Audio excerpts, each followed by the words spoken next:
Kemoterapi, apa sebenarnya jadi semasa sesi kemo? Perkataan kemoterapi salah satu perkataan yang paling digeruni dalam perbualan kanser. Ramai bayangkan rambut jatuh, muntah teruk, terlantar berminggu-minggu. Mari saya cerita serba sedikit apa yang sebenarnya jadi. Kemoterapi adalah ubat yang dimasukkan dalam badan melalui IV drip ataupun pil untuk membunuh sel kanser. Ia sasar sel yang membiak cepat, iaitu ciri utama sel kanser.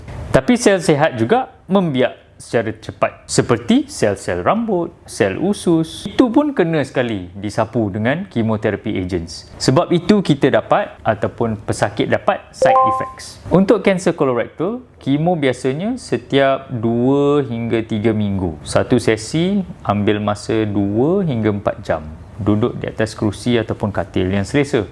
You boleh bawa laptop, bawa buku ataupun tidur, dengar lagu ke. Selalunya 6 bulan, 6 hingga 12 sessions, sesi secara total lah. Pesakit boleh drive sendiri lepas sesi awal. Yang biasa, keletihan, loya, kadang-kadang muntah, tangan, kaki rasa kebas atau penam, rambut menipis, tapi bukan selalunya jatuh semua rambut ya. Yang penting side effect sekarang jauh lebih terkawal daripada 15 tahun lepas, for example. Dah ada banyak ubat anti-loya yang efektif.